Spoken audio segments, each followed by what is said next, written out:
The race to the White House getting tighter. Meanwhile, we are starting to see the reaction in the markets. The S&P 500 down for 7 straight sessions, longest losing streak in 5 years. Joining me right now is the Wall Street Journal's chief economics correspondent, John Hilsenrath, along with Korn Ferry Vice Chairman Alan Guarino. Good to see you both, gentlemen. Thank you so much for joining us.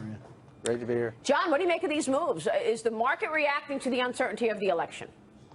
I think it certainly is. The investors don't like uncertainty. It looked like a week or two ago Hillary had this thing in the bag, and now it's not at all clear that she does, and I think markets are pricing that in by selling off.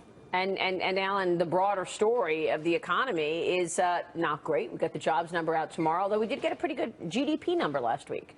Good GDP number. The jobs situation has been sort of a stealth weak recovery. It creates this image that we have low unemployment, which is true, but we've had the worst wage growth among the G20 post this recession. And if you look at Korn Ferry's Hay Group data, you'll find that on an inflation-adjusted basis, people are actually making less money today than they did pre-recession. Wow. Yeah, I've seen that data go all the way back into the early 80s where people are making less money now. But I think the biggest thing we have after the election is the Fed. And, you know, in December, do we get a rate hike? And if we do, what happens? If you remember last year into January, the market had a huge sell-off when the Fed hiked just a quarter of a point. So if we're definitely getting a rate hike, what effect does that have on the market? Well, you know, we've actually recruited 2 Fed presidents over the last decade. That's right. Pat Harker's your latest one, right? Exactly. And so it's a double mandate, right? Inflation, they have to protect us from inflation, and they have to promote job growth. Well, job growth looks good if you look at the headline number. But the fact of the matter is inflation is driven by people spending lots of money because they're highly employed. The numbers don't bear that out. We have some charts that will show you that we are at a very weak level of wage recovery. So yes, they're going to work, but they don't have a lot of spending power. So where do we get inflation? Right, right. You know, one of the points I'd like to make about the Fed is this cycle this year is a little bit different than last year. We had a huge run up in the dollar going into last year's rate increase. We had a lot of turbulence in China. This time around, I think markets have figured it out that the Fed is going to do one, but they're not going to do a lot after that. And as a result, I mean, the dollar's a little bit stronger than it was a few months ago, but not that much. It's pretty stable, and we're not hearing a lot of noise out of China right now, which I think suggests that the markets have priced this in. I think they can digest a rate increase by the Fed in December. John, did you hear anything yesterday from the Fed? Obviously, they left interest rates unchanged. We were expecting that. Janet Yellen said that a raise in rates is likely before the end of the year, so we were expecting that as well. What was your takeaway from what we heard yesterday from the Fed 2-day meeting?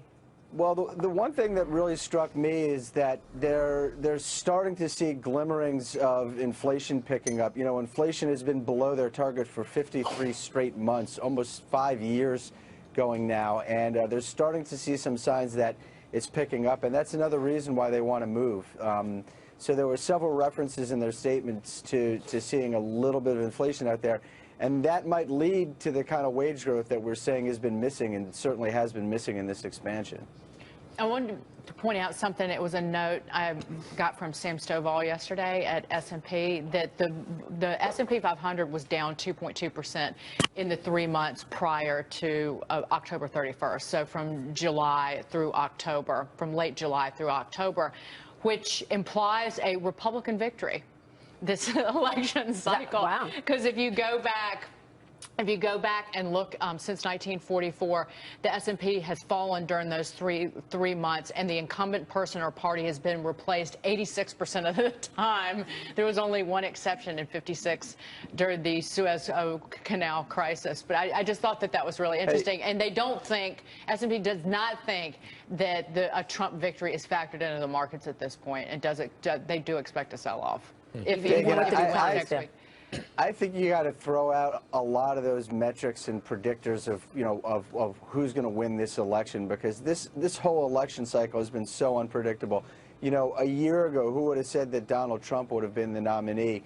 Who would have said that these email revelations would have come out, and FBI reviewing its investigation a week before the election?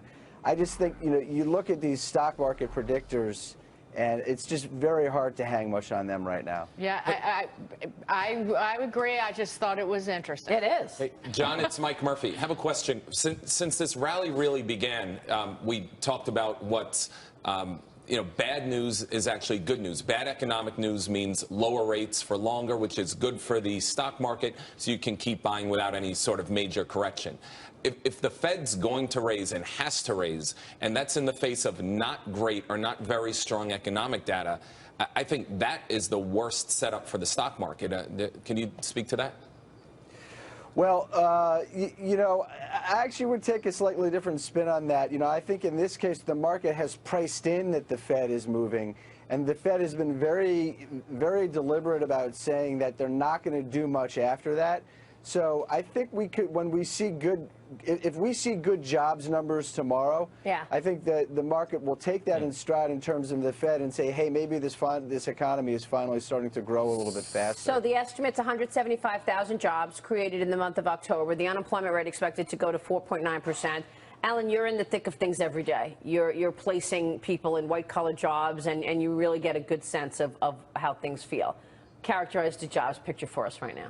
I think, as I've said in the past, we're in a new normal situation. So we don't have a big, powerful, robust job market, but we don't have a declining job market either. So I think it's sort of steady as you go. Yeah. I think 175 is safe. I think 200,000 to the upside and surprise is potentially possible.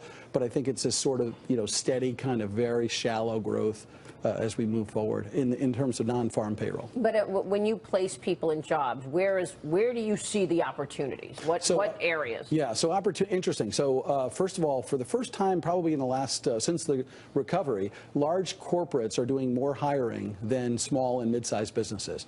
So that speaks well for potential wage growth, because big companies tend to pay more than smaller companies, the kind of folks they hire. So that's one thing. What, like consulting, lawyers, what? Well, and then in terms of the industries, consulting, lawyers, and so on and so forth, professional services, leisure and hospitality, interesting, and healthcare.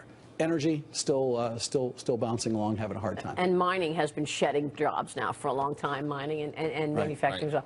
John Hilsnerth, Alan Guarino, good to see you both. Thanks. Thank you so much, gentlemen. And our live coverage of the final jobs report before the election is tomorrow. It begins at 8 a.m. Eastern right here in Mornings with Maria. Join us. We've got a great panel checking out the jobs number and where the jobs are specifically.